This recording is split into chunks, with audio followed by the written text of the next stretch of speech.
Class 9th के विद्यार्थियों, देखिए आज के इस वीडियो के अंतर्गत जो आपका हिंदी का 6 मार्च के दिन पेपर होने वाला है उसके लिए एक मॉडल पेपर इस वीडियो में हम समझेंगे, जो आपका Hindi version plus English version दोनों क्लास के लिए सेम रहेगा।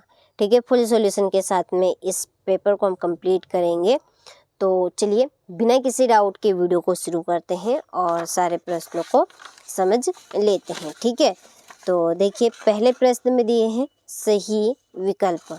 ठीक है, तो इसका पहला क्वेश्चन है कि प्रेम मार्गी शाखा के प्रतिनिधि कवि है। तो प्रेम मार्गी शाखा के प्रतिनिधि कवि है जायसी। कौन है? जायसी। दूसरा है मेघ आए रचना है। तो ये रचना है सर्वेश्वर दयाल सक्सेना की। ठीक है, काव्य की शोभा बढ़ाने वाले तत्व कहलाते हैं अलंकार। क्या कहलाएंगे? अलंकार। झूरी ने दोनों बेलों को भेज दिया। कहाँ पर? ससुराल। दो वर्णों के मेल से होने वाले परिवर्तन को कहते हैं संधि। ठीक है, राम स्वरूप ने रतन से मंगवाया था। तो क्या मंगवाया था? मक्खन। ठीक है, चलिए तो ये आपके रिक्त स्थान हुए।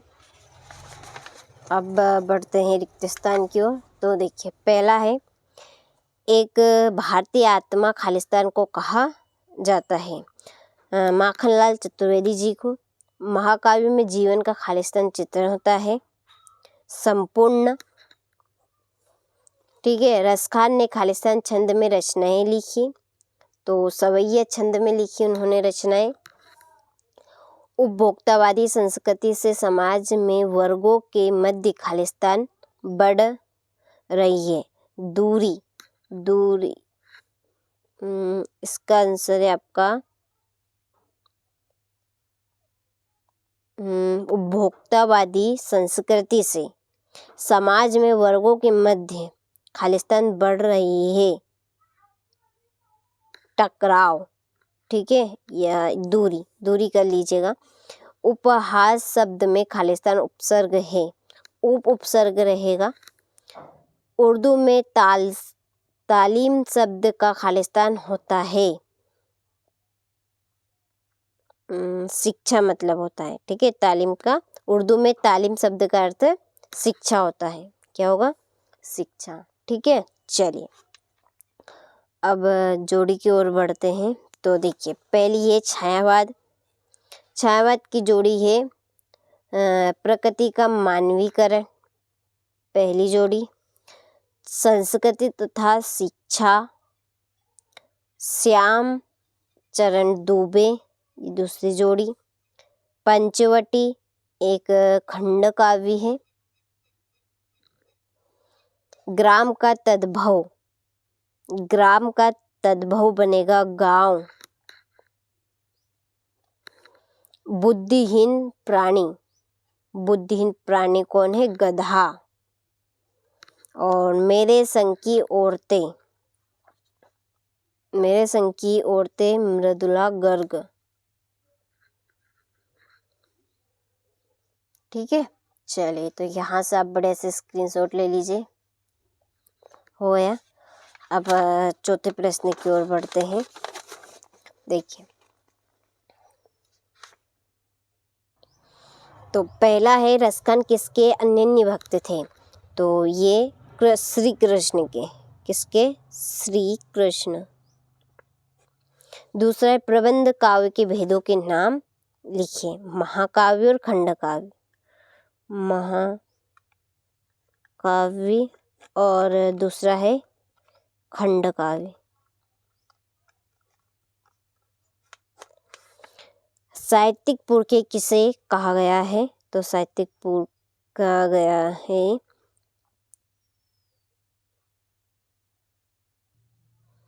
साहित्यिक पुरखे उन्हें कहा गया है जिन्होंने साहित्य की नींव रखी है। जिन्होंने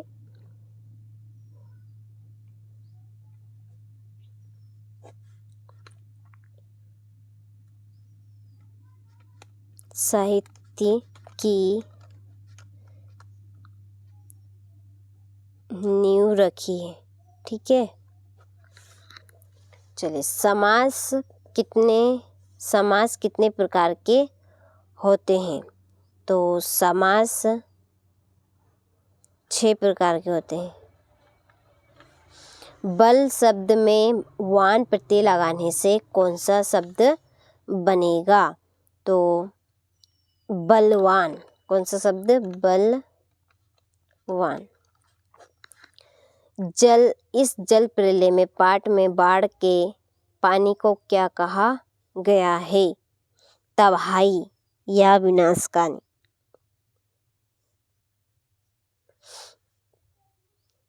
इसका आंसर है आपका विनाशकारी।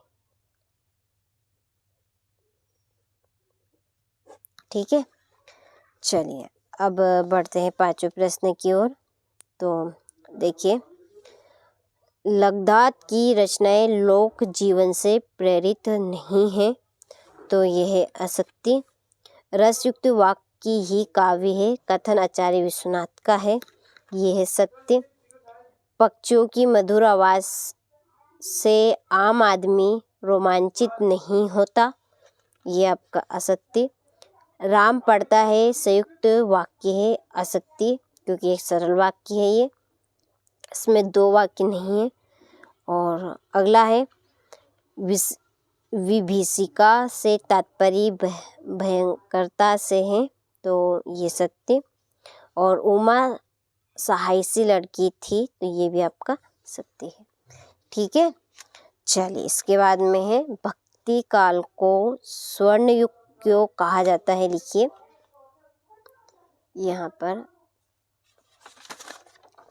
फिर मानसरोवर से कवि का क्या आशय है? मुक्तक काव्य के प्रकारों के नाम, दोहा छंद की परिभाषा उदाहरण सहित, कहानी एवं उपन्यास में कोई 2 अंतर, हरि शंकर परसाई अथवा महादेवी वर्मा की भाषा शैली की विशेषताएं, सालिम अली पक्षी प्रेमी कैसे बने?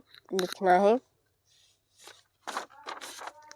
ठीक है, और इन प्रश्नों के आंसर यदि आप लेना चाहते हैं तो आपको एप्लीकेशन पर जाना होगा, उससे जुड़ना होगा। आपको प्ले स्टोर खोलना है, वहाँ पर आपको NCERT कोचिंग सर्च करना है।